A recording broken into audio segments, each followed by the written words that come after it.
Yo les gars, j'espère que ça va. Dans cette petite vidéo, je vais vous montrer une chose importante à faire ce vendredi et ce week-end sur DB Legends, ainsi qu'une théorie des fans par rapport à cet événement.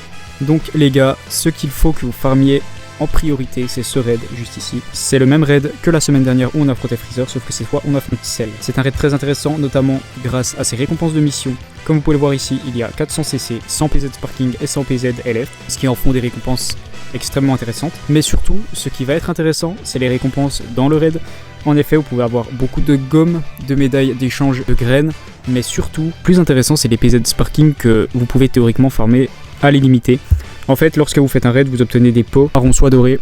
À l'intérieur, vous pouvez avoir des PZ Sparking 10, 30 ou 50 dans les dorés. Donc si vous voulez améliorer les Sparking 1%, notamment ceux de l'anniversaire, c'est une occasion en or. Mais il y a également une théorie autour de cet événement. En fait, cet événement, il consiste en quoi? Il consiste en Chalotte, qui est emmené dans le passé lors de ses premières transformations par le méchant de l'histoire de DB Legends, Zaha. Alors, il est emmené face à Freezer là où il se transforme en SSJ pour la première fois, puis face à Cell en SSJ 2. Après, il débloquera le SSJ 3. Et selon certains fans anglophones, notamment sur Twitter, Chalotte débloquerait par la suite le SSJ 4. Je vous laisse me dire si, selon vous, cette théorie est plausible et surtout si ça vous hype un Chalotte SSJ 4. Nous, on se dit à la prochaine.